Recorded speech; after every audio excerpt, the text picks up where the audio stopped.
예, 안녕하세요. 예, 지장경 강의 시간입니다. 이제 끝날 때가 다 돼가죠? 시간 빨리 지나자. 예. 112페이지. 예. 자, 복습 삼아서 한번 읽어볼게요. 예, 10종 이익. 무슨 이익? 예, 10종 이익. 농사를 짓는 땅에는 풍년이 들며 집안은 언제나 편안하며 먼저 죽은 가족들은 천상에 나고 살아있는 가족들은 장수하며 구하는 바가 뜻대로 이루어지며 수재나 화재를 만나지 않고 재물에 헛된 손실이 없으며 나쁜 꿈이 없어지며 출입을 할 때 신장들이 보호하며 성현들을 많이 만나게 되나이다. 10종 이익. 와, 좋다. 그죠? 이런 믿음이 있으면 기도를 안 할래야 안 할 수가 없겠죠? 그런데 우리가 항상 이렇게 불보살림에 대한 가피, 믿음이 있어야 돼요. 근데 제가 늘 여러분들 반복해서 말씀드리지만 염불하고 기도하고 공덕을 닦아도 나쁜 일이 생긴다 안 생긴다? 생긴다. 그것도 누구 업이다? 내 업. 내 업 보고 나쁜 일이 생겨도 기도하고 공덕을 닦는 이유가 크게 받을 걸 어떻게 받는다?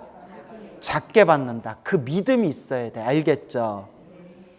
스님, 매일매일 절을 하고 부처님께 3000배를 올리면 좋다고 해서 제가 매일매일 200배, 300배씩 절하고 주말마다 3000배 하고 그렇게 몇 년 동안 열심히 절했더니 연골이 다 닳아가지고 관절염이 생겨서 그냥 걸을 때마다 쩔뚝쩔뚝거려요.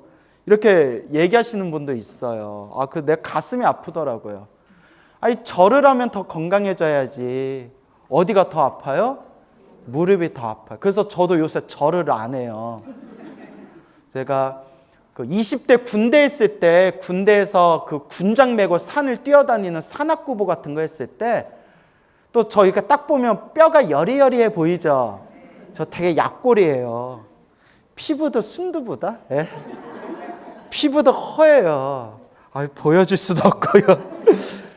그래서 이제 제가 좀 몸이 약하다 보니까 오른쪽 무릎을 상했어요.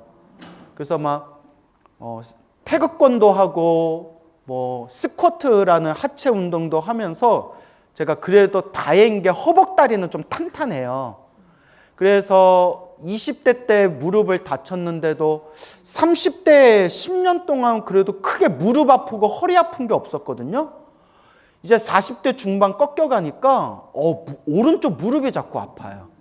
그래서 이제 계단도 올라갈 때는 괜찮은데 내려갈 때는 또 이게 산에서 또 내려올 때는 확실히 무릎이 막 며칠 동안 욱신욱신거려요. 그래서 저도 이렇게 이거 나도 이제 절하기는 좀 힘들겠다. 무릎이 오른 무릎이 이렇게 뼈가 갈리는 느낌 있잖아요. 그래서 지금 관리 잘하고 있어요. 막 손 마사지도 해주고 그렇게 이제 하는데 그 뭐 죽을 병 걸린 것도 아니에요. 뭐 또 어쩌나 이러실 필요 없이 다만 몸뚱아리가 참 더덥구나라는 생각이 들어요. 뭐하구나? 더덥구나. 몸뚱아리가 참 더웠어요. 그래서 그 보살님께 보살님, 그래도 이번 생 부처님을 생각하면서 부처님을 향해 108배, 200배, 300배씩 매일매일 절하고 부처님을 향해서 3000배를 올렸던 공덕은 남는다, 안 남는다? 분명히 남는다. 다음 생에라도 큰 공덕을 받게 된다 라고 말씀을 드렸어요. 그러면서 그분의 마음을 어루만져 드리려고 크게 받을 업보가 있었는데 뭐 아픈 걸로 녹인 거다? 무릎 아픈 걸로 녹인 거다 했더니 또 좋아가지고 그래요? 막 이러시더라고요. 그래서 야, 참 신도들은 속여먹기 쉽구나 이렇게 또 이렇게 이제 장난치면서 하지만 분명히 부처님께 기도한 공덕은 남는다 안 남는다? 분명히 있어요. 분명히 있습니다. 근데 이제 여러분들도 연세가 드시면 몸에 맞게 수행하셔야 돼. 알겠죠? 몸에 맞게 수행해야 된다. 그걸 꼭 명심하시기 바랍니다. 또 몸에 맞게 수행하라니까 또 게으름 피우면 돼, 안 돼요? 예? 몸에 맞게 수행하라는데 이제부터는 그냥 누워서 TV 보면서 연불 해야 되겠다. 뭐 이러면 또 미치고 팔짝 뛰는 거죠. 또 누워서 TV 보면서 연불하면 돼요, 안 돼요? 아이, 안 하는 것보단 낫다 그랬잖아요. 그렇죠, 여러분? 누워서 이왕 TV 볼 거 뭐 하는 것보단 낫다? 안 하는 것보다는 누워서 TV 보면서 연불하는 게 낫다. 또 요 얘기만 듣고 그럼 나 이제부터 뭐 해야겠다? 누워서 TV 보면서 연불해야겠다면 또 돼요, 안 돼요? 이왕 연불할 거 제대로 딱 자세를 갖추고 제대로 간절하게 해라. 이렇게 말씀드리는 거예요. 알겠죠? 그러니까 안 하는 사람들한테는 누워서 TV 보더라도 연불하는 게 낫다라고 말하는 거고, 이제 수준이 높아지면 누워서 TV 보면서 연불할 바에 어떻게 연불해라? 허리를 딱 세우고 자세를 갖추고 제대로 연불해라. 이렇게 또 말씀드리는 거고. 알겠죠? 그래서 열심히 연불 기도했는데도, 공덕을 닦았는데도 몸이 아프거나 나쁜 일이 생기는 것은 무슨 업을 어떻게 받는 거다? 크게 받을 업보를 작게 받는 것이다 라는 걸 꼭 명심하세요. 알겠죠? 그래서 부처님의 가피는 반드시 영험이 있습니다. 다만 누가 닦아야 된다? 내가 닦아야 된다. 아시겠죠? 자, 한번 쭉 읽어볼게요. 세존이시여, 현재나 미래의 중생이 살고 있는 곳에서 앞에서와 같이 공양을 올리면 이와 같은 10가지 이익을 얻게 되나이다 라고 돼 있죠. 그래서 우리 옛 큰 스님들이 기도법에 대해서 말씀하실 때 그냥 기도만 하면 기도빨이 약하다라고 하셨어요. 뭐만 하면? 복도 지어야 된다. 무엇도 지어야 된다? 복을 지으면서 기도해야 된다. 그러니까 뭐 복 짓는 거의 첫걸음이 뭐예요? 그렇죠. 보시, 공양 올리는 것부터 시작해요. 공양 올리는 거. 그래서 육바람일의 첫 번째가 무슨 바람일이에요? 보시바람일. 그래서 저도 제 스스로 여러 번 체험한 건데, 저도 연불하고 기도를 많이 하잖아요. 그냥 연불하고 기도하는 것보다 부처님께 공양이라도 한 번 더 올리고 보시라도 한 번 더 하는 게 훨씬 더 기도빨을 받는데, 그렇게 기도의 시너지 효과를 일으키는데 이 보시 공양이 굉장히 중요합니다. 알겠죠? 이건 또 제 얘기가 아니라 우리 큰 스님들 법문에 나오면 자주 나오는 내용이에요. 그러니까 여러분들도 제가 거듭해서 말씀드리지만, 여러분 복 지으라, 여러분들 복 받으라 라는 뜻에서 하는 얘기예요. 형편껏. 무슨 것? 형편껏. 작은 거라도 형편껏 꾸준하게 복을 짓는 습관을 들여라. 하루에 1,000원씩만 모아도 한 달이면 얼마예요? 3만 원이에요. 스님, 저는 하루에 1,000원씩 모아서 3만 원 공양하기도 힘들어요 하는 분들은 정말 뼈저리게 자기 가슴을 내리쳐야 돼요. 얼마나 내가 전생에 박복하게 살았으면 하루에 1,000원 보시할 여유도 없을까. 무슨 말인지 알겠죠? 예. 얼마나 내가 전생에 박복하게 살았으면 하루에 1,000원을 보시하는 여유조차 없을까. 스님, 제가 하루에 1,000원, 한 달에 3만 원 보시하기도 힘듭니다 라는 분들은 하루에 100원씩 보시하면 한 달이면 얼마예요? 예, 산수에 약하신가요? 3,000원이라도 보시한다. 뭔 얘기인지 알겠죠? 그래서 우리 부처님이 경전에서 수도 없이 얘기해요. 양보다 질이 중요하다. 뭐가 중요하다? 질. 근데 그 질이 뭐냐? 정성이 중요하다. 정성이 중요하고, 작은 거 하나를 보시하더라도, 부처님께 작은 거 하나를 보시하더라도 정성이 중요하고, 뭔 얘기인지 알겠죠? 그 다음에 부처님께서 경전에서도 말씀하셨지만, 보시를 할 때 부자가 보시하는 것보다 가난한 사람이 보시하는 공덕이 더 크대요. 참 좋죠? 부자가 보시하는 것보다 가난한 사람 보시하는 공덕이 더 크대요. 왜냐? 부자는 보시하기가 쉽다, 어렵다? 쉽다. 가난한 사람은 보시하기가 쉽다, 어렵다? 어렵다. 더 어렵기 때문에 그 어려운 상황에서 보시하는 공덕이 더 크다는 거예요. 그러니까 스님, 저는 가난해서 보시할 것도 없어요가 아니라 가난한 사람이 어려운 상황에서 보시하는 공덕이 더 크다라는 걸 마음에 되새기셔야 돼요. 알겠죠?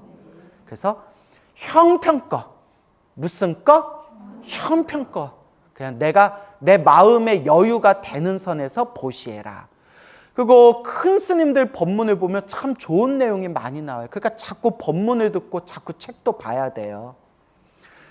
그 어느 큰 스님 법문에 한 번에 많이 보시하지 말아라 라는 법문이 나와요.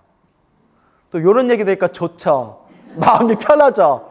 네? 한 번에 많이 보시하지 말아라 라는 내용이 나와요. 왜냐? 우리 중생들은 아직 수준이 낮기 때문에 무리해서 보시하다가 마음에서 의심이 생길 수가 있대요. 마음에 부담이 오고 의심이 생기고 오히려 보시하는 습관이 끊어질 수가 있대요. 자꾸 그 무리를 하다 보면 부담이 생기니까. 그래서 그 큰 스님 법문에 마음에 부담되지 않는 선에서 차라리 꾸준히 보시하는 습관을 들여라. 그렇게 가르치세요. 그래서 수행이라는 말에는 습관들이다, 좋은 습관들이다 라는 뜻이 담겨 있대요. 그러니까 너무 마음에 부담될 정도로 무리하게 보시하다가 보시하는 습관이 끊기는 것보다는 차라리 작은 것을 보시하더라도 어떻게 보시하는 게 낫다? 꾸준하게 보시하는 게 낫다. 참 좋죠. 그러니까 부처님 가르침도 이렇게 자꾸 책을 보면서 깊이 공부를 하셔야 돼요. 참 좋은 내용이 많아요. 근데 우리나라 불자들이 그렇게 책을 안 본대요. 찔리죠? 찔릴 때는 찔레꽃? 네? 자, 그래서 우리 불자들이 참 책을 안 본대요. 그런 얘기들을 많이들 하세요. 그러니까 여러분 책 보는 거 좋아해요, 안 좋아해요? 또 자기 입으로 좋아한대요. 그래요. 여러분들도 자꾸 이렇게 조금 하루에 한 장이라도 자꾸 이렇게 책 보는 습관 좀 들이셨으면 좋겠어요. 알겠죠? 그래서 근데 또 요새 사람들이, 근데 저도 느끼는 게 요새 사람들 다 유튜브 많이 보잖아요. 그죠? 저도 깜짝 놀란 게 이제 유튜브를 볼 수밖에 없는 게, 저도 책 보는 걸 좋아하는데 근데 저도 이제 막 눈도 막 시리고 막 체력도 떨어지니까 옛날에 책 10권을 봤다면 지금 한 권 정도밖에 안 보는 것 같아요. 대신 나머지 필요한 건 다 어디서 찾을까요, 요새? 인터넷에서 다 찾는데 깜짝 놀란 게, 얘들 우주의 역사라는 이제 책을 보는데, 우주의 역사라는 책을 볼 때 글로 보면 잘 이해가 안 돼요. 뭔 얘기인지 알죠? 글로 보면 내가 글로 보면서 머리로 이렇게 상상을 하지만 잘 이해가 안 되는 내용이 있는데, 유튜브에서 우주의 역사하고 클릭해서 보면 정말 퀄리티가 높고 수준이 아주 높은 영상으로 우주가 어떻게 최초에 뻥 하고 빅뱅, 그 한 점이 터져가지고 거기서 뭐 수소가 뭐 나오고, 어떻게 별이 만들어지고, 어떻게 태양이 만들어지고, 어떻게 지구가 만들어지고, 어떻게 공룡이 출현했고, 이런 거를 1시간짜리 2시간짜리 영상에 생생하게 퀄리티 높은 영상으로 그걸 쫙 만들어 놨는데, 뭐 보는 것보다 훨씬 낫더라? 책 보는 것보다 훨씬 나아요. 책은 그냥 글로 보고 내가 상상해야 되지만 유튜브에서는 그걸 영상으로 쫙 만들어주니까, 야, 진짜 글로 보는 활자의 시대는 지났는가 싶은 생각이 들 정도로 요새 유튜브가 수준이 너무 높아요. 그러니까 요새 신도들도 그러잖아요. 스님, 요새는 불교 공부 책으로 보고 공부 안 한다고. 뭐 보면서 공부한다? 유튜브 보면서 스님들 법문 들으면서 공부한다고. 그런 이야기들을 하더라고요. 동감하세요? 자, 그래서 기도를 할 때 뭐 하면서 기도하는 게 기도빨이 훨씬 더 잘 된다? 보시, 공양을 올려라. 근데 너무 무리해서 공양 올리는 것보다는 어떻게 공양 올리는 게 중요하다? 예, 형편껏 꾸준하게 보시를 하는, 공양 올리는, 복 짓는 습관을 가지는 게 중요하다. 이렇게 명심하시기 바랍니다. 아시겠죠? 세존이시여, 현재나 미래의 중생이 살고 있는 곳에서 앞에서와 같이, 우리 지장경 앞에서 배운 바와 같이 공양을 올리면 이와 같은 10가지 이익을 얻게 되나이다. 견례 지신이 다시 부처님께 아뢰었다. 세존이시여, 미래세의 선남자 선여인이 거주하고 있는 집에 이 경전과 지장보살의 존상을 모신 다음 경전을 독송하고 공양을 올리면 제가 신통력을 다해 반낮으로 이 사람을 보호하여 물, 불, 도둑이나 크고 작은 횡액 등의, 횡액은 재앙이란 뜻이죠. 횡액 등의 나쁜 일들이 다 사라지게 하겠나이다. 이 중요한 내용 나오잖아요. 미래세 선남자 선여인이 거주하고 있는 집에, 자 밑줄 그어보세요. 이 경전과 지장보살의 존상을 모신 다음이라고 돼 있죠. 무엇을 모신 다음? 지장보살의 존상을 모신 다음, 불상을 모셔라. 제가 이제 무슨 얘기 하려는지 눈치채셨죠? 불교 공부를 엉터리로 하는 사람들이 집에다 뭐 모시면 안 된다? 불상 모시면 안 된다. 이런 소리 하는 거예요. 지장경에도 뭐라고 나왔어요? 누구를 모셔라? 지장보살 존상을 모신 뒤에. 그러면 온갖 재앙을 막아준다. 이렇게 내용이 나오잖아요. 희한해요. 제가 중국 불교, 일본 불교, 대만 불교, 티베트 불교, 주변에 있는 불교 국가에 있는 분들한테 여쭤봤는데 그 나라에서는 불자들이 집에서 불상 모시면 안 된다라는 그런 생각 자체가 없대요. 오히려 집에 오히려 불상을 모시고 매일매일 아침마다 닭이 올리고 부처님께 삼배 올리고 그런 생활 속의 신행 생활을 중요하게 여기는데, 이상하게 우리나라만 그것도 절에 다니는 불자님들이 집에다 불상 모시면 안 된다 이런 얘기를 해요. 지금은 많이 나아졌어요. 그래도 스님들이 방송 같은 데 나와서 법문하시면서 집에다 불상 모시는 거 아주 좋은 거다 이런 얘기들을 많이 하셔가지고 옛날보단 많이 나아졌는데 몇십 년 전만 하더라도 집에 불상 모시면 집에 안 좋은 일이 생긴다 이런 엉터리 불교 상식을 가지고 신행생활하는 사람들이 너무 많은 거예요. 지금도 그런 얘기하는 노보살님들이 있어요. 그래서 제가 우리 불자님들에게 제발 절에 다닐 때 노보살님 말 듣지 말아라. 그렇죠, 여러분? 여러분 다 아시잖아요. 그 어디서 신도님이 이상한 불교 상식 가지고 질문을 하며 그런 얘기 어디서 들었어요? 하면 우리 절에 다니는, 평생 절에 다니던 노보살님이 얘기해 줬어요. 제가 하도 그런 얘기를 많이 들어서 제발 우리 불자님들 누구 얘기 듣지 말아라? 절에 오래 다닌 노보살들 얘기 듣지 말아라. 한 8, 90%는 엉터리 불교 상식을 가지고 있어요.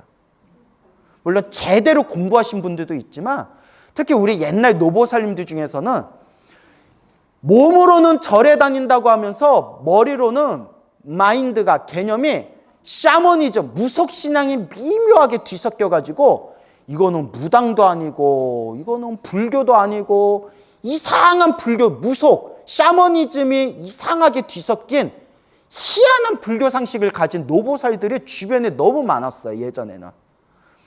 그도 그럴 것이, 이것도 우리 스님들이 잘못한 거예요. 스님들이 자꾸 신도들한테 법문하고 강의하고 경전 강의하고 부처님의 정법을 자꾸 전해줘야 되는데, 솔직히 옛날 우리 한국 불교는 그렇게 경전 강의를 많이 안 했거든요. 그죠?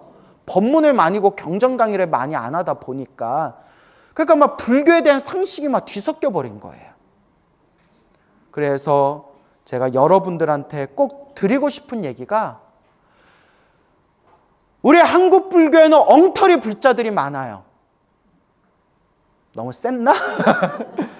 우리 한국 불교는 엉터리 불자들이 너무 많아. 그런데 또 이런 얘기하면 또 신도들이 우리 한국 불교는 엉터리 스님들도 많아요. 이러면 또 뭐 할 말 없지만 아이고 내가 말 잘못했네 또 뭐 이렇게. 그래서 엉터리 불자가 안 되려면 사람 말에 의지하면 안 돼. 누구 말에 의지하지 마라. 정말 이런 얘기하면 이제 저도 엉터리가 될 수 있지만 여러분이 유튜브에서 보는 불교 법문 중에서 엉터리가 은근히 많아요. 여기서 엉터리냐 아니냐의 기준이 뭘까요? 그렇죠. 경전이 기준이에요. 내 얘기하지 말고 누구 말씀을 그대로 전해라? 부처님 말씀을 그대로 전해야지. 무슨 경에 이렇게 말씀하셨다. 어떤 경에 이렇게 말씀하셨다. 경전의 근거를 둬야지. 깨닫지도 못한 중생들이 자꾸 자기 얘기하다 보니까 신도들이 불자들이 막 헷갈려 버리는 거예요. 그냥 광우야 너는 잘났냐 하면 이제 나도 할 말 없어요. 나도 못 깨달았는데. 또 내 컨셉이 겸손이잖아요. 응? 겸손해져. 여기서 그래 나는 잘났다 해버리면 내 겸손이 무너지잖아요. 그래서 내가 잘났다는 게 아니라 제대로 닦으려면 누구 말씀을 의지해라? 부처님 경전의 말씀을 의지해라. 그런데 우리 불자들이 경전을 잘 본다 안 본다? 잘 안 봐요. 책을 잘 안 보고 경전을 잘 안 봐요. 그러니까 막 계속 악순환이 생기는 거예요. 악순환이. 그래서 분명히 나오잖아요. 지장경에도 이 경전과 지장보살의 존상을 모신 다음 거주하고 있는 곳에 부처님의 불상을 모셔라 분명히 나오잖아요. 불상이 부담스러우면 이렇게 액자 같은 거 있잖아요. 액자 같은 거 다 모시면 되잖아요. 집에 부처님 불상 모시면 안 된다 하면서도 절에 가서 꼭 달력 가져와. 달력에도 부처님 불상 이렇게 있잖아요. 그 달력은 왜 걸어? 그러니까 어느 노보사님이 그래서 저는 동자승만 받아와요. 또 이런 달력 중에 동자승 달력 있잖아요. 여러분 집에 불상을 모셔놓는 건 좋아요. 알겠죠? 그 불상이 너무 부담스럽다 하면 액자 있잖아요. 부처님 액자. 어느 불자님 집에 가보면 이렇게 석가모니 부처님 석굴암 있잖아요. 석굴암 액자 크게 해가지고 거실에 딱 걸어놓은 불자님도 계시고 참 보기 좋더라고요. 뭔 얘기인지 알겠죠? 그렇지만 또 무조건 집에 불상 모셔야 된다 또 집착할 필요가 있다 없다? 그것도 없어요. 그러니까 꼭 집에 불상을 모실 필요는 없지만 제발 좀 집에 불상 모셔놓으면 집에 나쁜 일이 생긴다 이런 구업을 좀 짓지 말라는 거예요. 제 말이 이해가 되세요? 믿을 수가 있어야지. 실컷 강의해도 꼭 뒤에서는 딴소리 하더라. 그래요. 그래서 뭐에 의지하면서 공부하셔라? 부처님 경전에 의지하면서 공부하세요. 알겠죠? 우리의 스승은 누구시다? 부처님. 그러니까 부처님 말씀 경전을 의지해라. 근데 요새는 말법 시대인지 이제 부처님 경전의 말씀도 잘 안 믿어요. 심지어 머리 깎은 스님조차도 윤회가 없다 지금 이러고 있는 판인데 몇십 년 전에 머리 깎은 스님이 윤회가 없다라고 하면 산문 출송을 당했을 거예요. 집안 그 절에서 쫓겨났을 거예요. 외도라고. 이단 외도라고. 그런데 지금은 머리 깎은 중에 윤회가 없다라고 주장하고 있는데도 유튜브에서 조회수가 엄청 높아요. 스님 말이 옳습니다. 이렇게 막 댓글 달고 그래요, 사람들이. 이게 웬일이래요? 이제 내 나이가 40 중반인데 그런 거 보면 내가 너무 오래 살았나? 어른들 말씀에 너무 인생 너무 오래 살면 못 볼 걸 본다는데 내가 너무 오래 살았나? 막 별의별 생각이 다 들어요. 이건 내 얘기가 아니잖아요. 누구 말씀이에요? 부처님 경전 8만대장경에 나오잖아요. 8만대장에 끊임없이 부처님이 분명히 윤회가 있다. 윤회가 어떤 구조로 이루어져 있는지 지옥아기, 축생, 아슈라, 인간, 천상 3개 윤회에 대해서 경전에서 다 분석까지 해놨잖아요. 그런데도 윤회가 없다라고 불자들이 주장하는 시대가 와버렸어요. 이게 말법 시대지. 이게 말법 시대잖아요. 그래도 한 가지 다행인 게 제 법문을, 제 강의를 꾸준히 좋아하고 들어주시는 불자님들 공통점이 그래도 염불하고 기도하고 인과 윤회를 철저히 믿으시는 것 같아요. 그죠? 뭐 별로 믿음은 안 가지만 좀 그러신 분들이 많은 것 같아요. 그래서 여러분 앞에 있는 광우 스님 말도 100% 믿지 말아라. 누구 말씀을 믿어라? 지장경 말씀을 믿고 부처님 경전을 믿고 정진해라 라고 간곡하게 말씀드리고 싶습니다. 알겠죠? 그래요. 그러니까 막 부처님 경전에 반대되는 얘기하는 사람들 그런 거는 들을 필요가 없어요. 알겠죠? 그래서 부처님 경전을 의지해라. 그래서 한번 더 읽어볼까요? 세존이시여 미래세의 선남자 선여인이 거주하고 있는 집에 이 경전과 지장보살의 존상을 모신 다음 경전을 독송하고 공양을 올리면 제가 신통력을 다해 밤낮으로 이 사람을 보호하여 물, 불, 도둑이나 크고 작은 횡액, 재앙 등의 나쁜 일들이 다 사라지게 하겠나이다. 나모 지장보살 마살. 나모 지장왕보살 마살. 그러니까 항상 염불하세요. 알겠죠? 관세음보살이 좋으신 분은 관세음보살 염불하고, 지장보살 좋은 분은 지장보살 염불하고, 항상 염불이 습관이 돼야 돼. 알겠죠? 늘 염불이 습관이 되셔야 됩니다. 부처님께서 견뇌지신에게 이르셨다. 견뇌지신이여, 그대의 대신통력에는 모든 신들이 미치지 못하느니라. 모든 신들 중에서도 누구의 신통력이 참으로 훌륭하구나? 견뇌지신. 신통력은 다른 신들은 미치지 못한다. 왜냐하면 그대는 염부제, 우리 인간 세계, 중생들이 살고 있는 세계를 남선부제, 다른 말로 염부제라고 부른다고 했죠? 왜냐하면 그대는 염부제의 모든 토지를 지키고 있고 초목, 모래, 돌, 벼, 삼, 대, 갈대, 곡식, 쌀, 보배 등 땅을 의지하고 있는 모든 것이 그대의 힘을 입고 있기 때문이니라. 그래서 견뇌지신을 토지신이라고도 불러요. 땅의 신, 토지신. 토지신인데 작은 토지신이 아니라 큰 땅을 다스리는 대지신이라는 거예요. 대지신. 알겠죠? 그래서 견뇌지신. 그래서 모든 토지를 지키고 있고 그 땅에서 자라고 땅을 의지하고 있는 모든 것이 그대의 힘을 입고 있기 때문이니라. 그리고 지장보살에게 공양하는 이들이 얻게 되는 이익에 대해 찬탄한 공덕으로 신통력이 저 다른 지신들, 다른 토지신들보다도 100,000배 훨씬 더 뛰어난 것이다.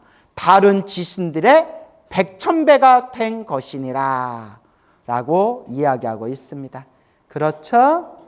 그래서 이 지장경, 지장보살 공덕이 얼마나 뛰어난지 알 수 있겠죠.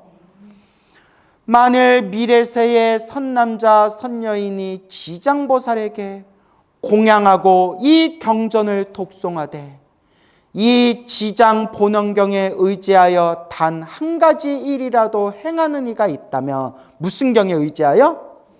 지장 본원경. 세 글자라면 무슨 경?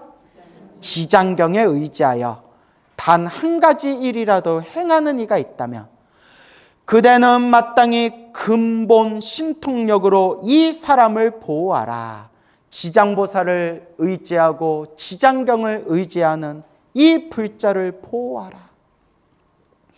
그리하며 온갖 죄와 뜻대로 되지 않는 일들이 이 사람의 귀에 들리지도 않게 될 것인데, 나쁜 일이 귀에조차도, 귀로도 그 나쁜 이들이 들리지 않게 될 것이다.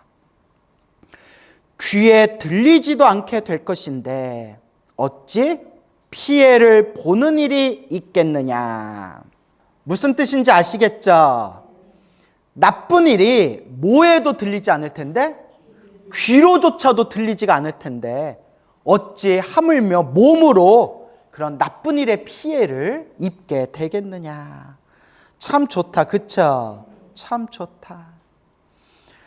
또한 그대 혼자만이 아니라 제석천과 범천의 권속들도, 제석천은 도리천의 신이에요. 무슨 천? 도리천. 또 도리천을 다른 말로 33천. 도리천의 신을 제석천이라고 그러고요. 범천은 색계의 신이에요. 어디의 신? 색계. 그래서 우리가 욕계, 색계, 무색계. 그래서 색계의 신을 범천이라고 하고 범천들의 왕을 대범천이라고 부르는 거예요. 예전에 앞에서 다 설명드렸는데 기억나세요? 안 나세요? 나요. 그래요. 또 내 가슴에서는 또 화가 나요. 예? 표정을 보니까 긴가민가 막 이러세요. 그래도 제가 진심으로 말씀드린 거 모아준 것만도 고맙구나. 여러분들 입으로 또 와준 것만도 고마운 줄 알아라. 또 이래버리면. 자, 그래서 자꾸 듣다 보면 되겠죠? 제석천은 욕계에 있는 도리천의 신이고 범천은 무슨 계의 신? 색계의 신이고 범천들의 왕을 무슨 천? 대범천이라고 부른다. 알겠죠? 제석천과 범천, 이 하늘나라 신들의 권속들도, 권속은 친척이란 뜻이에요. 친척. 그리고 그 가까운 존재들을 권속이라고 해요. 가까운 존재들. 그래서 제석천과 범천의 가까운 존재들, 권속들도 이 사람을 옹호하느니라. 하늘의 신들이 다 이 지장보살을 의지하고 지장경을 의지하는 이 사람을 신들과 모든 하늘세계, 그런 하늘세계, 하늘나라 신들조차도 다 보호하시리라, 옹호하시리라 라는 뜻이 돼요.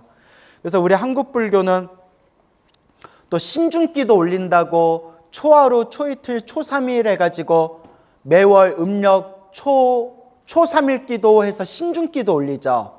또 우리나라는 화엄신앙이 발달해서 신중기도도 여러 종류가 있어요. 그 중에서 우리 한국불교는 무슨 성중을 불러요? 화엄성중 해서 이제 신중기도를 올리죠. 그렇죠, 여러분? 예. 근데 분명히 지장경에도 나오고 우리 함께 공부했던 관세음보살 보문품에도 분명히 나오지만 신중기도 따로 안 올려도 지장보살 부르고 관세음보살 불러도 누가 다 보호해 주신다? 신중님들이 다 보호해 주신다라고 경전에 분명히 나오잖아요. 그죠? 그러니까 꼭 신중기도 안 해도 관세음보살 불러도 하늘세계 신들이 다 보호해 주시고 지장보살 불러도 하늘세계 신들이 다 보호해 주세요. 그 이치를 알아야 돼요. 근데 여러분, 제가 또 이거 쓴소리인데 수준 낮은 불자들이, 그러니까 불자는 불자인데, 근데 여러분, 우리가 사람들도 타고난 이해력이 달라요. 무슨요? 이해력. 동감하시죠? 학교 다닐 때 애들 IQ가 다 다르잖아요. 그 우리 불자들도 몇 마디 말해줘도 딱딱 알아듣는 분들이 있고 아무리 말해줘도 잘 못 알아듣는 분들이 있고, 제일 화딱지 나는 게 잊어먹는 건 괜찮아요. 내가 한 얘기도 아닌데 내 얘기를 왜곡하는 분들. 그러니까 정말 이해력이 바닥인 분들은 내가 그런 의도로 한 얘기가 아닌데 자기 마음대로 왜곡하는 분들도 있더라고요. 또 뭐 어쩌겠어요. 중생들마다 근기가 다 다른데. 그래서 이건 좀 쓴소리인데 수준 낮은 불자들이, 이건 내 얘기가 아니라 큰 스님들이 다 하신 법문에 나오는 거예요. 소원 성취를 하려면 관세음보살을 불러야 되고, 영가천도를 하면 지장보살을 불러야 되고, 극락세계 가려면 나무아미타불을 불러야 되고, 집안이 편안해지려면 신중기도를 해야 되고, 산에 가서는 상심기도를 올려야 되고, 바다 나갈 때는 용원기도를 해야 된다. 무슨 맞춤형 뷔페 음식이에요? 이렇게, 그러니까 이게 왜 수준 낮은 불자라고 하냐면 기도하고 수행하면서 자꾸 분별심을 내는 거예요. 뭔 얘기인지 알겠죠? 네, 지금 앉아있는 분들 중에서도 그런 분들 많을 거예요. 근데 제가 몇 번이나 기도에 대해서 말씀드렸지만 우리 지장경에서도 나오잖아요. 여러분, 관세음보살 부르면 우리가 소원 성취한다라고 알고 있죠. 그리고 흔히 사람들이 영가천도할 때는 지장보살 불러야 된다라고 알고 있죠. 근데 지장보살 불러도 소원 성취한다 못한다?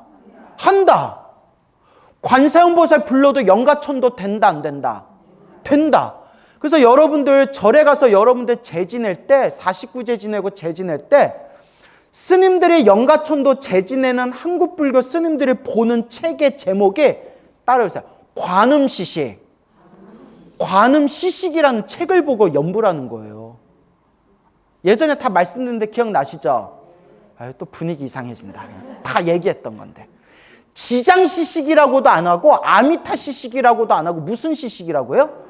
관음시식이면 어느 보살을 상징하는 거예요? 관세음보살. 그런데 수많은 절에 다니는 불자님들이 소원 성취할 때는 관세음보살 부르고 영가천도할 때는 지장보살을 부른다. 이렇게 그냥 기도법에 대해서 자꾸 분별심을 일으켜요. 그래서 제가 수준 낮은 불자들이 그렇게 집착하는 마음이 강하다고 하는 거예요. 그리고 또 수준 낮은 불자들의 특징이 지장전에 가서는 관음기도 하면 안 되고 관음전에 가서는 지장기도 하면 안 된다. 이렇게 자꾸 분별심을 일으켜요. 그게 자기 집착이 강해서 그래요. 여러분, 지장보살 앞에서 관세음보살 관음기도 하면 안 된다라는 마음이 왜 드냐면 지장보살 앞에서 관세음보살 부르면 지장보살이 삐지실 것 같아. 그런 마음이 있는 거예요. 맞죠, 여러분? 그런데 물론 관음도량에 가서 관세음보살 부르고 지장도량에 가서 지장보살 불러야 마음이 더 편안한 건 사실이지만 집착할 필요는 없다는 거예요. 관세음보살 앞에서 지장보살 부른다고 관세음보살님이 삐질까요, 안 삐질까요? 삐져요? 삐져요 하는 생각이 든다면 아주 수준 낮은 불자예요. 그리고 지장경에 분명히 나오죠. 우리 지장경에서 배웠잖아요. 관세음보살님이 지장경에 나오셔서 관세음보살님이 지장보살을 찬탄하는 내용이 나오잖아요. 그죠? 배웠잖아요. 그러니까 관세음보살 앞에서 지장보살 연부를 하면 관세음보살님이 기뻐하세요. 지장경에 나오잖아요. 지장보살 앞에서 관세음보살 부르면 지장보살이 흥 할까요? 오히려 지장보살이 기뻐해요. 관세음보살을 연부하는 불자구나. 아이고 착하다 하고 기뻐해요. 여러분, 우리 중생은 시기하고 질투하지만 속이 좁지만 불보살님은 질투와 시기심이 없어요. 관세음보살 앞에서 지장보살 연부하면 관세음보살이 삐지시면 어떡하지? 지장보살 앞에서 관세음보살 연부하면 지장보살님이 삐지시면 어떡하지라는 그 생각 자체가 내 수준으로 불보살님을 바라보는 거예요. 누구 수준으로? 그래서 돼지 눈에는 뭐가 보여요? 돼지로 보이는 거예요. 내가 질투심이 많으니까 보살님이 삐지시면 어떡하지? 그런 생각이 나는 거예요. 이해가 가죠? 근데 그런 불자들이 많아요. 그래서 마음 공부가 안 된 거예요. 무슨 공부가 안 된 거예요? 마음 공부가 안 된 거예요.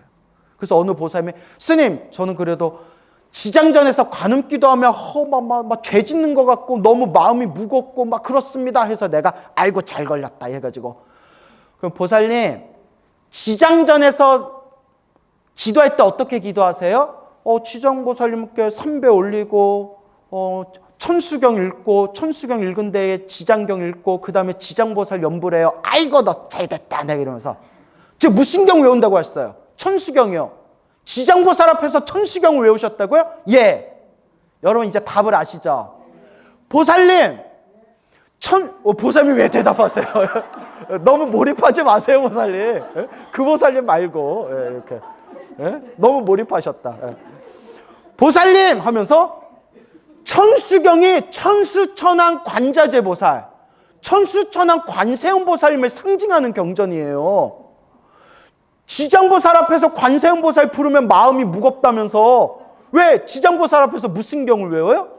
천수경을 외워요. 천수경이 천수천왕 관세음보살 경인데 어머나 몰랐어요.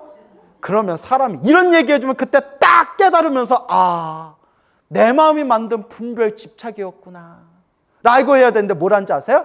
이제부터 천수경 안 읽을래요. 미치고 팔짝 뛰어 아주 내가 그냥. 근데 괜찮아요. 그래도 귀여워요. 왜냐? 제가 좀 세게 얘기하려고 수준 낮은 불자다 라고 얘기했지만 수준이 높든 수준이 낮든 이번 생 부처님과 인연 맺은 것만으로도 훌륭하시다. 뭔 얘기인지 알죠? 이번 생 부처님과 인연 맺은 것만으로도 훌륭하십니다. 지장보살과 인연을 맺었건 관세음보살과 인연을 맺었건 아미타 부처님과 인연을 맺었건 우리 서가모니 부처님과 인연을 맺었건 이번 생 불보살님과 인연을 맺은 것만으로도 뭐 하십니다? 훌륭하십니다 라고 저는 생각을 해요. 알겠죠? 근데 다만 이제 그 마음을 깨주려고 제가 세게 얘기하려는 거예요. 우리 중생들 좋게 얘기하면 알아들어요? 못 알아들어요? 그러니까 세게 여러분들 마음 깨트려 주려고 수준 낮은 불자예요 이렇게 얘기를 하는 거예요. 근데 사실 수준이 높거나 수준이 낮거나 상관없이 이번 생 무슨 법을 만난 것만으로도 훌륭하십니다. 부처님 법 만난 것만으로도 훌륭하십니다. 그래서 저도 이제 나이 들었나 봐요. 사이비절에 다니는 신도를 보면 그렇게 화딱지가 났는데 요새는 이제 나이 들었나 봐요. 사이비절에 다니는 거는 당신 업보고 사이비절이라 하더라도 일단 법당에 들어가서 부처님을 향해서 절 한 번이라도 한 것만으로도 그래도 훌륭하십니다. 이런 절이 생각이 들어요.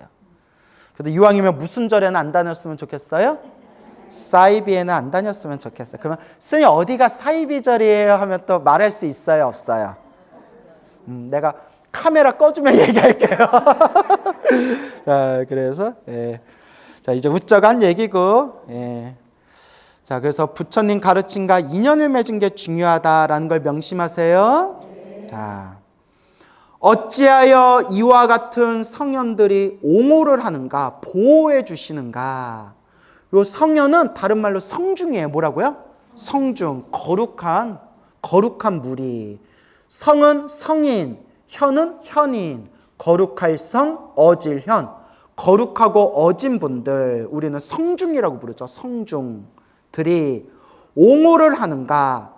이는 다 지장보살의 존상에 예경하고 예배 공경하고 지장본원경, 지장경을 독송한 때문이니 이 사람은 마침내 고통의 바다에서 벗어나 반드시 열반, 완전한 깨달음의 세계, 모든 번뇌가 사라진 깨달음의 세계, 열반의 즐거움을 얻게 되느니라. 무슨 경을 외우면?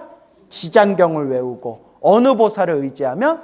지장보살을 의지하면 이와 같이 크나큰 깨달음, 열반의 즐거움, 행복을 얻게 되느니라 라는 내용이 되겠습니다. 알겠죠?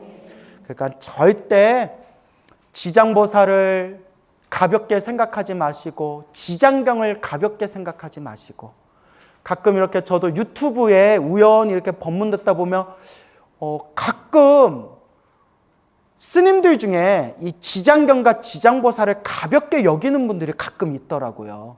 그러니까 당신은 관세음보살 평생 관음기도를 하다 보니까 사람들한테 오로지 관음기도해라. 오로지 자비의 화신 관세음보살을 의지해라. 그리고 뭐 지장경, 지장보살은 사람 죽을 때 영가천도할 때나 그거 하는 거다. 이런 식으로 그렇게 구업을 짓는 분들이 있더라고요. 근데 여러분 저랑 지장경 배웠지만 지장경에 그런 내용이 나와야 안 나와요. 우리 분명히 배웠잖아요. 살아있는 사람도 죽은 사람도 다 이익이 있는 것이 바로 지장신앙이다. 그래서 내가 관세음보살 염불하고 관세음보살 의지하는 분들은 그냥 관세음보살 신앙, 관음신앙을 닦으시면 돼요. 알겠죠? 근데 내가 관세음보살 관음신앙을 닦는다고 다른 걸 무시하면 된다, 안 된다? 안 된다. 우리나라 한국불교는 유독 요 지장신앙을 좀 우습게, 가볍게 여기는 성향이 있었어요. 그렇죠, 여러분? 그거 어느 절에 가서 스님 저 지장기도 합니다 하면 지장기도 함부로 하는 거 아니라고. 지장기도 하지 말라고. 이런 얘기 들은 불자님들도 있대요. 여러분들도 계세요? 아니에요? 들었어요? 그러니까. 근데 이제 스님들도 좋으신 스님들이 많지만 스님들도 아직 못 깨달았잖아요. 그죠? 여러분 착각하지 마세요. 스님들도 아직 못 깨달았어요. 스님들도 아직 중생이에요. 닦고 있는 과정이지. 그러니까 스님들 말씀을 참고로, 스님들 법문과 가르침을 참고로는 하되 결국 진정한 불자라면 무슨 경을 의지해라? 팔만대장경, 부처님의 경전을 의지해라 라고 말씀드리고 싶습니다. 알겠죠? 116페이지 제12 견문이익품. 견, 볼견, 문, 들을 문. 보고 들어서 이익을 얻다. 그런 뜻이 되겠죠. 그렇죠? 그때 세종께서 정수리와 미간 백호로부터 백천만억의 크고 훌륭한 광명을 놓으셨으니 그 광명은 이른바 정수리와 미간 백호라고 되어 있죠? 정수리는 다 아시죠? 미간 백호는, 미간은 눈썹 사이 한가운데를 미간이라고 해. 그쵸? 양쪽 눈썹 사이 그 콧잔등 위에 미간. 미간에 부처님이 하얀 털이 말려 있대요. 맑고 깨끗한 하얀 털이 미간 사이에 있어서 그 하얀 털을 뭐라고 부른다? 백호라고 부르는 거예요. 그래서 우리 석굴암이나 우리 이렇게 부처님, 서가모니 부처님 불상에 보면 미간에 이렇게 보석 같은 거 이렇게 넣죠. 그게 미간 백호를 뜻하는 거예요. 거기서 환한 광명이 나온다. 미간 백호. 그때 세종께서 정수리와 미간 백호로부터 백천만억의 크고 훌륭한 광명을 놓으셨으니 그 광명은 이른바 백호상광이요 대백호상광이며 서호상광이요 대서호상광이며 옥호상광이요 대옥호상광이며 아이고 길다. 아주 던져나오네. 자호상광이요 대자호상광이며 하고 쭉쭉쭉쭉 나오죠. 자, 이제 건너뛰고 자, 백호라고 돼 있죠. 백호상광. 그래서 백자가 이제 흰백자, 하얀 털이라는 거예요. 백호하면 하얀 털. 무슨 털? 예, 그 광명은 하얀 털이고 또 그 밑에 서호상광이라고 나오죠. 서호의 때 서자가 상서로울 서자예요. 상서롭다. 훌륭하고 뛰어나다라는 뜻이죠. 훌륭하고 뛰어나고 행운을 뜻하는 거예요. 행운, 좋은 거. 이제 상서롭다. 상서롭고 옥호의 때 옥은 설명 안 해도 되겠죠. 우리가 이제 귀한 돌을 옥이라고 하잖아요. 그래서 옥빛 있죠. 옥빛, 옥 색깔. 그럼 약간 뭐랄까 푸르스름한 그런 옥 색깔 있잖아요. 옥호상광이요. 자는 이제 약간 불구스름한 기운이 있는 게 자예요. 자. 청은 설명 안 해도 되겠죠. 무슨 청? 푸를 청, 푸르다. 그래서 여러분 요새 애들이 푸른색하고 파란색을 구분을 잘 못한대요. 예, 애들이 우리 때는 막 크레파스로 막 색깔 막 칠하고 이런 거 했잖아요. 근데 여러분 푸른색하고 파란색 구분해요, 못해요? 해요? 예, 나보다는 안 돼요. 우리 봄날에 여름날에 이제 그렇게 이제 나무에서 잎이 잎이 파랗게 파릇파릇하다 하잖아요. 그래서 여름에 확 이렇게 나무에 잎이 피어오른 게 무슨 색이라고 해요? 푸른색이라고. 그땐 푸른색이란 표현을 쓰고요. 알겠죠? 그 다음에 하늘에 구름 한 점 없는 파란 하늘이 무슨 색이라고 해요? 파란색. 구분이 되죠? 뭐 상관없어요. 먹고 사는데 문제 없더라고요. 그렇더라고요. 청, 풀의 청. 벽호 상방이라고 있죠? 벽도 풀을 벽자. 예, 벽, 풀을 벽. 그래서 이것도 이제 구분하는 게 많은데, 청은 금방 말한 나무에서 나무잎이 푸르게 피어난 게 푸를 청이고요. 벽은 그 큰 강에 절벽이 있고 그 큰 강에 약간 푸르른 느낌 있죠. 큰 강에 푸르른 느낌을 벽이라고 표현한대요. 저도 궁금해서 찾아보니까 홍이라고 있죠. 이 홍이 무슨 홍이에요? 붉을홍. 그렇죠. 그래서 붉을홍. 그 다음에 그 밑에가 녹자라고 있죠. 이 녹자도 무슨 녹자예요? 푸를 녹자예요. 녹자. 그냥 넘어갈게요. 예, 우리가 미술 공부하는 것도 아니고. 금은 무슨 색이겠어요? 예, 황금빛이다. 황금. 경이라고 돼 있죠. 근데 여기서는 운이 무슨 운이에요?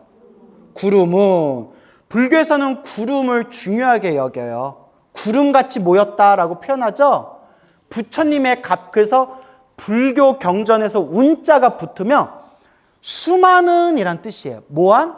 수많은 이란 뜻이에요. 수많은. 그래서 구름같이 모였다 표현하잖아요. 경운이니까 경사스러운 구름. 행운을 뜻하는 거죠. 경사스러운 구름. 경운. 천륜이라고 돼 있죠. 천륜은 뭘까요? 여기 룬이라고 나오죠. 바퀴룬. 불교에서 말하는 바퀴, 수레바퀴는 법을 전하다, 법을 굴리다란 뜻이에요.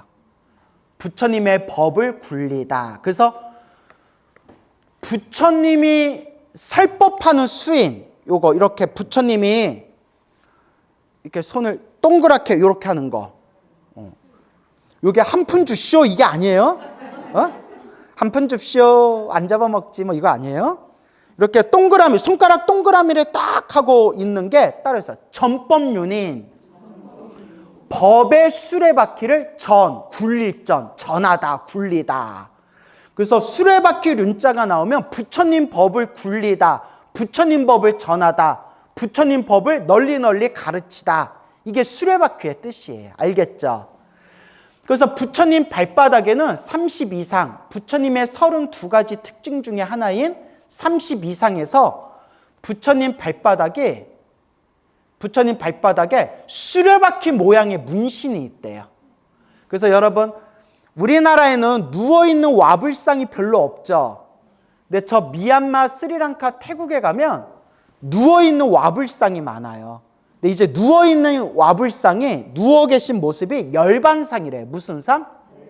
부처님의 오른쪽 옆구리를 땅에 대고 이렇게 누워서 입적하셨거든요. 열반에 드셔서 열반상이라고 하는데, 이렇게 열반에 드신 모습, 누워 계신 모습이니까 뭐가 훤하게 보여요? 발바닥이 훤하게 보이잖아요. 그래서 미얀마, 태국, 스리랑카 와불상으로 유명한 도량에 가면 발바닥에 항상 뭐가 이렇게 조각되어 있어요? 수레바퀴 모양이 뚜렷하게 이렇게 양쪽 발바닥에 이렇게 이제 돼 있어요. 근데 와불상에 예배 올릴 때 반드시 중요한 그 법도가 있어요. 서양 사람들이나 좀 그 한국 사람들 중에서도 막 관광객들이 실수하고 그런데, 누워 계신 부처님 머리에 얼굴만 만지면 된다 안 된다? 큰일 나는 거예요. 진정한 불자는 어디에다 머리를 이렇게 댈까요? 그렇죠. 발바닥에다가 이렇게 머리를 대고 염불하는 거예요. 머리 만지면 된다 안 된다? 누워 계신데 거기다 이렇게 뽀뽀하면 된다 안 된다? 큰일 나는 거예요. 아니 모를까 봐. 알겠죠? 또 야 언제 부처님 머리 만져보겠냐 하고 이렇게 막 머리 만지면 큰일 나는 거예요. 알겠죠? 그래서 진정한 불자들은 누워 계신 와불상을 이렇게 세 바퀴 이상 탑돌이 하듯이 돈 뒤에 어디다 이마를 머리를 이렇게 갖다 댄다? 부처님 발바닥에다 탁 이마를 갖다 대는 거예요. 알겠습니까? 그래서 눈자가 상징하는 게 뭐다? 법을 전하다, 법을 굴리다. 그러니까 천윤 하면 1000개의 수레바퀴가 굴러가는 호광. 여기 호, 여기 눈썹 사이에 여기에 광명. 그러니까 천이라는 게 뜻해. 천, 만이 뜻하는 게 천이란 숫자나 만이란 숫자가 뜻한 게 수없이 많은이란 뜻이에요. 뭐한? 수없이 많은. 그러니까 천윤 하면 수없이 많은 수레바퀴의 광명이 뿜어져 나온다. 그렇게 이해하시면 돼요. 알겠죠? 보류님이 이제 어렵지 않죠. 보자가 무슨 보자예요? 보배 보자. 보석, 보배로 된 수레바퀴가 뿜어져 나온다. 일륜이라고 돼 있죠. 일륜하면 뭐예요? 일륜하면 일이 무슨 일이에요? 해일자, 해. 그래서 해와 같은 수레바퀴의 광명이 뿜어져 나온다. 월은 어렵지 않죠. 월륜이 뭐예요? 월, 달. 그래서 달과 같이 이렇게 맑고 깨끗한 수레바퀴의 광명이 나온다. 그 궁전이라고 돼 있죠. 궁전하면 옛날에서 가장 좋은 집을 궁전이라고 불렀잖아요. 그죠? 근데 불교에서 말하는 궁전은 뭘겠어요? 마음 밖으로 치면 불국토라고 해석할 수 있을 거고요. 가장 좋은 집이니까 불국토. 마음자리에서 보면 깨달음의 세계라는 뜻이 되겠죠. 불교에서 말하는 궁전의 뜻이. 그렇죠? 그래서 마음 밖으로 궁전을 표현하면 뭐가 될 거고? 불국토. 마음이라는 입장에서 해석하면 뭐가 되고? 깨달음의 세계. 그래서 궁전의 광명이 뿜어져 나오고. 해운, 바다, 해, 구름은 드넓은 맑고 깨끗한 바다에 가득 모인 구름과 같은 그런 광명이 뿜어져 나온다. 그렇죠? 그래서 백호상광, 서호상광, 옥호상광, 좌호상광, 청호상광, 벽호상광, 홍호상광, 녹호상광, 금호상광. 아이고 힘들다. 경운호상광, 천륜호광, 보륜호광, 일륜호광, 월륜호광, 궁전호광, 해운호광. 그리고 이러한 광명을 더 또렷하게 부각시키기 위해서 뒤에다 똑같은 단어에다 무슨 자만 붙인 거예요? 대자, 큰 대자를 붙인 거예요. 알겠죠? 예. 그러니까 뭐 예를 들어 광우스님 부를 때 그냥 스님 부르면 되는데 스님, 큰 스님 이렇게 큰 자를 붙여서 강조의 표현을 쓰는 거예요. 알겠죠? 부처님께서는 정수리와 미간 백호에서 이와 같은 광명을 놓으신 다음 미묘한 음성으로 여러 대중과 천, 용 등의 팔부신중 사람과 사람 아닌 이 등에게 이르셨다. 천, 용 할 때 천은 뭘까요? 하늘의 신. 용은 뭘까요? 용왕. 그래서 하늘의 신과 용왕. 그래서 불교 공부를 안 하신 분들은 천룡팔부 하면 천룡을 하늘의 용 이렇게 해석하는 분들이 있는데 절대 아니에요. 천룡 하면 하늘의 신들과 용왕이란 뜻이에요. 하늘의 신, 용왕 등의 팔부신중. 그래서 우리가 천룡팔부라고 불러요.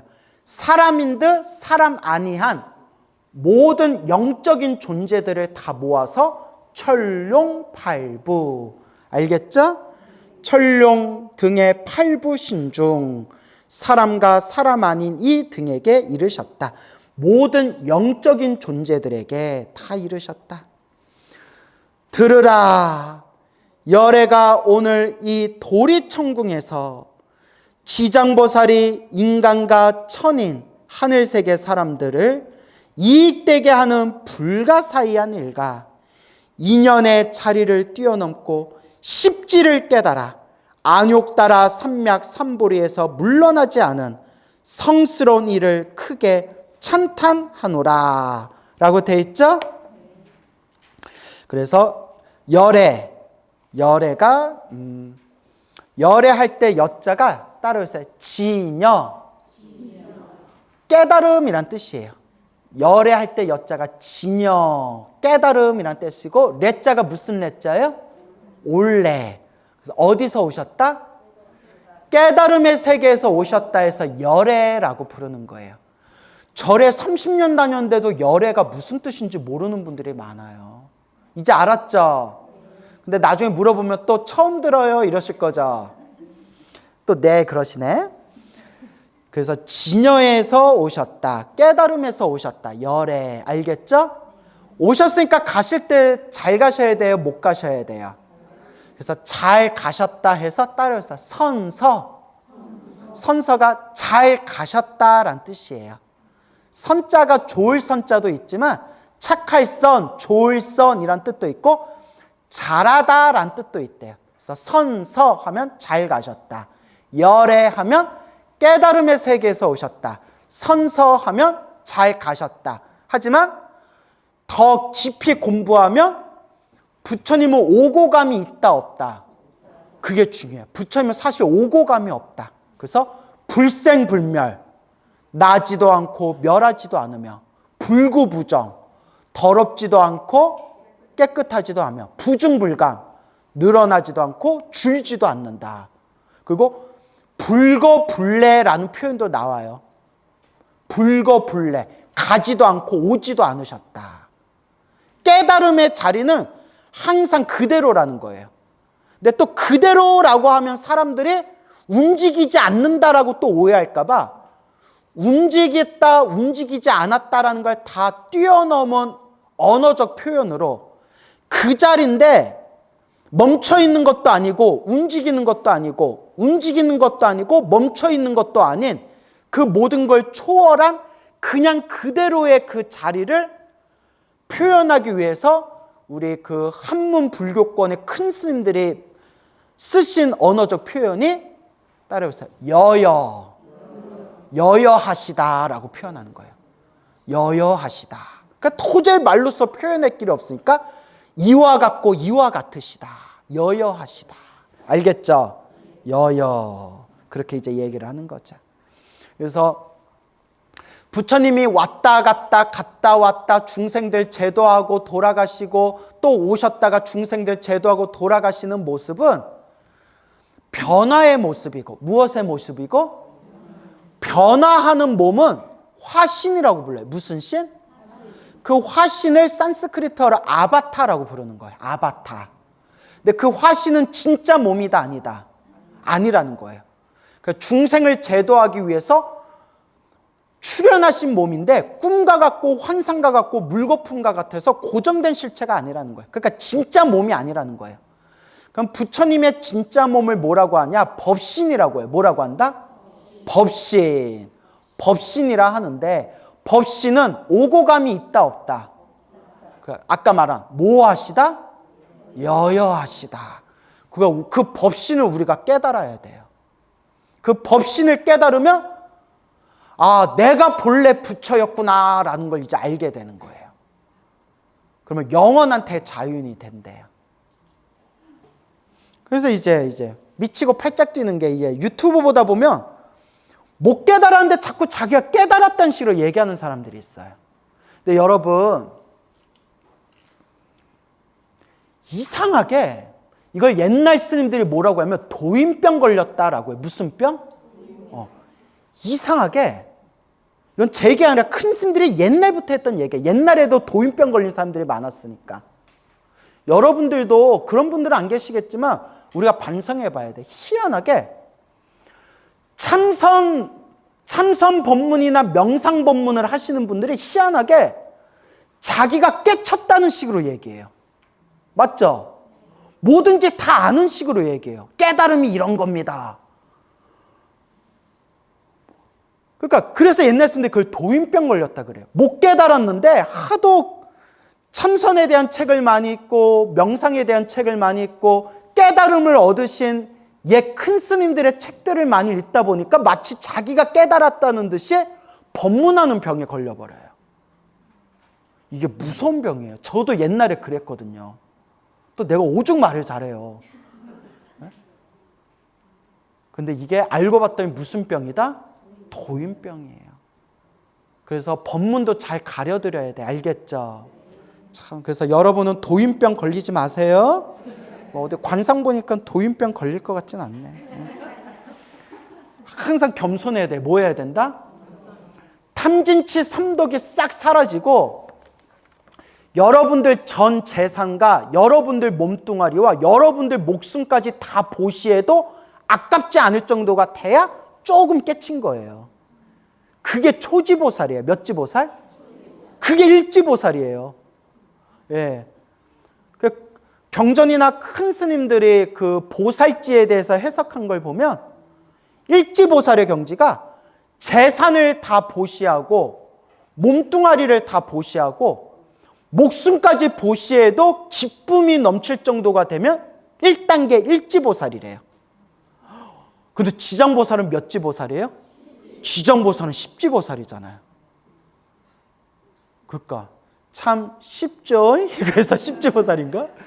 자, 그래서 항상 진리 앞에 겸손해야 돼. 알겠죠? 자, 그래서 들으라. 열애가 오늘 이 도리천궁에서 지장보살이 인간과 천인을 이익되게 하는 불가사의한 일가. 인간과 천인, 모든 중생을 이익되게 하는 이것을 중생의 생각으로 헤아릴 수 없어서 불가사의라고 부르는 거예요. 뭐라고 부른다? 불가사의. 인연의 자리를 뛰어넘고, 여기서 말하는 인연의 자리는 우리 중생들은 인연법에 의해서 살아가잖아요. 그렇죠? 내가 지은 업보의 인연 따라 일어나고 사라지고 일어나고 사라지고. 그래서 인연의 자리를 뛰어넘고는 중생의 업보의 인연을 뛰어넘었다는 거예요. 이제 업으로 사는 게 아니라, 자, 따라해 보세요. 업으로 사는 게 아니라 원으로 산다. 뭔 얘기인지 알죠?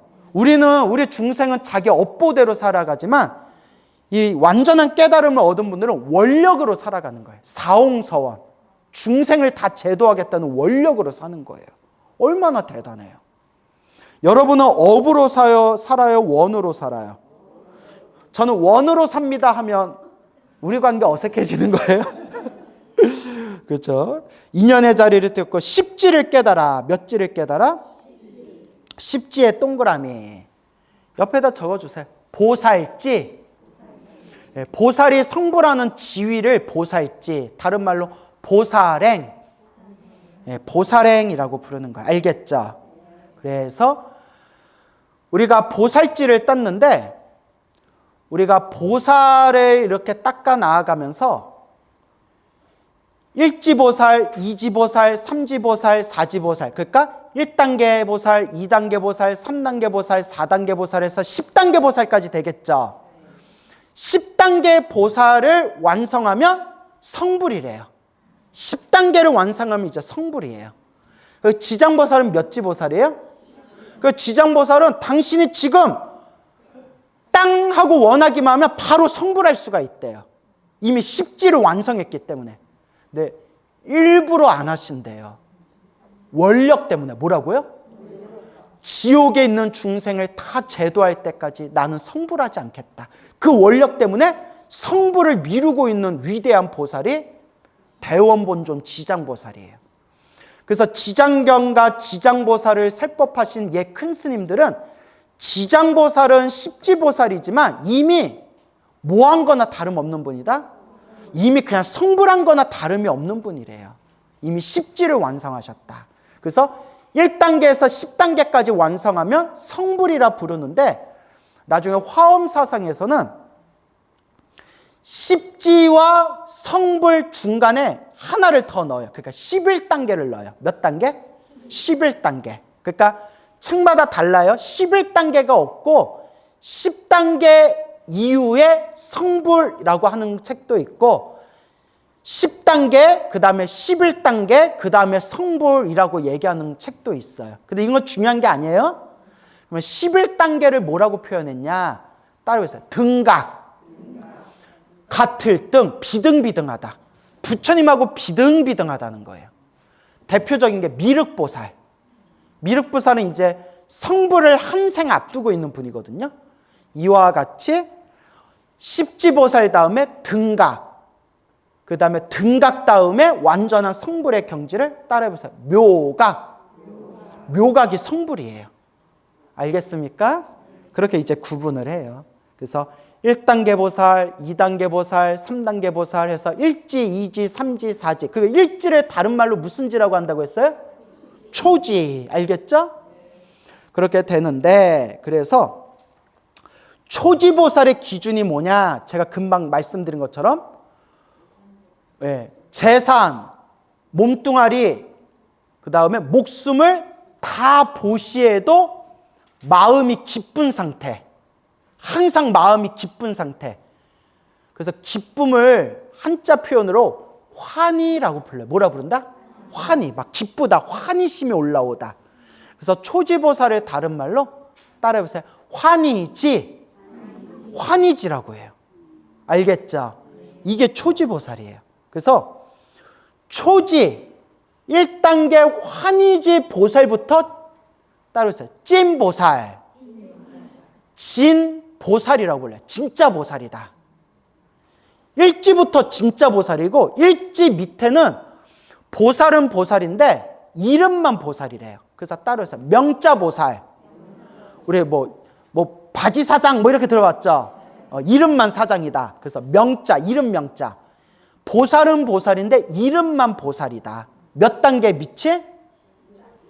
초지. 일지보살 밑은 명자보살, 이름만 보살이다. 또 다른 말로 무슨 보살이라고 하면 따라서 지전보살. 왜 따라하는 거 안 따라해요? 맨날 잊어먹으면서. 따라서 지전보살. 예, 자꾸 따라해야 돼. 알겠죠? 전자가 앞전자예요. 그 지자는 무슨 지자겠어요? 일지. 일지보다 아직 밑이다 해서 지전보살이라고 불러요. 알겠죠? 그래서 진짜 보살, 찐보살은 몇 지부터 시작되는 거다? 일지보살부터 초지보살, 일지보살, 초지보살, 환희지부터 진짜 보살의 경지가 열리게 되는 것이다 라는 거예요. 알겠죠? 십지를 깨달아 안욕따라 삼맥 삼보리에서 물러나지 않은 성스러운 일을 크게 찬탄하노라. 안욕따라 삼맥 삼보리, 한자로 무상, 정등, 정각을 안욕따라 삼맥 삼보디라고 불러요. 무상, 위 없는 이란 뜻이에요. 위 없는, 정등, 바르고 평등한, 정각, 바른 깨달음, 무상, 정등, 정각, 안욕따라 삼맥 삼보리에서 물러난다, 물러나지 않는다. 안욕따라 삼맥 삼보리에서 물러나지 않는 경지를 초지보살이 되면 더 이상 물러나지 않는데요. 몇 지보살? 초지보살이 되면 물러나지를 않나요. 그리고 초지보살이 되면 물러나지 않고 초지보살에서 한번 터닝 포인트고요. 그 다음에 자 따라서 불태전, 팔지보살. 팔지보살이 되면 그때부터 불태전보살이라고 부른대요. 그러니까 일지보살이 되면 물러나지 않고 팔지보살이 되면 프리패스로 앞만 보고 가기 때문에 더 이상 후퇴하지 않는 경지 불태전지, 불태전보살이라고 하는 거예요. 몇 지보살이? 팔지보살이. 알겠죠? 그러니까 이렇게 해석을 해요. 작게는 몇 지보살에서 후퇴하지 않고 일지보살에서 후퇴하지 않고 크게는 몇 지보살부터 불태전이다? 팔지보살부터 불태전이다. 그러면 이제 왜 팔지보살을 중요하게 여기느냐? 따라해보세요. 무공용. 공용이 애쓰다란 뜻이에요. 공을 들이다, 애쓰다. 무공용이 공용에 애쓰다인데 공용 앞에 무슨 글자가 들어가요? 없을 무. 그러니까 이제 뭐 하지 않는 경지? 애쓰지 않는 게, 애를 쓰지 않아도 숨만 쉬어도 수행이 저절로 되는 경지래요. 부럽죠? 그게 팔지보살이에요. 숨만 쉬어도 그냥 밥 먹고 말하고 행동하는 모든 게 보살행이 되는 경지예요. 그래서 팔지보살 전까지는 애를 써야 돼요. 그래서 이렇게 얘기해요. 스님, 모든 중생 다 제도하겠습니다 라는 것도 욕심 아닙니까? 맞죠? 모든 중생 다 제도하겠습니다 라는 것도 욕심 아닙니까? 맞아요. 근데 이제 이렇게 얘기해요. 바다를 건너서 섬에 도착하려면 뭐가 있어야 돼요? 뗏목이 있어야 되고, 그렇죠? 뗏목에 도착하면 뭐가 필요 없어요? 네? 그러니까 섬에 도착하면 뗏목을 버려도 되잖아요. 그죠? 그와 같이 뗏목과 같이 모든 중생 성불하기 위해서는 모든 중생 제도하겠습니다라는 욕심을 자꾸 일으켜야 된대요. 뗏목과 같아요. 언젠가 버려야 되지만 섬에 도착하기 때까지는 모든 중생 제도하겠습니다라는 그런 욕심을 자꾸 일으켜야 돼. 근데 우리는 욕심이라 안 하고 원력이라고 해. 뭐라고 한다? 그렇죠. 그래서 모든 중생 제도하겠습니다. 모든 중생 제도하겠습니다 하면서 막 피눈물을 흘리면서 수행하면서 모든 중생 제도하겠습니다라는 애쓰는 마음조차도 이제 사라지고 애쓰는 거 없이 모든 중생 제도하는 경지가 몇 지보살부터 포인트가 바뀐다? 그래서 무공용이라고 하는 거예요. 팔지보살은 얼마나 대단한지 알겠죠? 예. 그런데 지장보살은 몇 지다? 10지다. 우리는 언제 10지까지 가요? 예. 그럼 뭐 조만간? 자, 그래서 다음 시간에는 요 보살지에 대해서 조금 더 설명을 드릴게요. 예, 여기서 마치겠습니다. 예.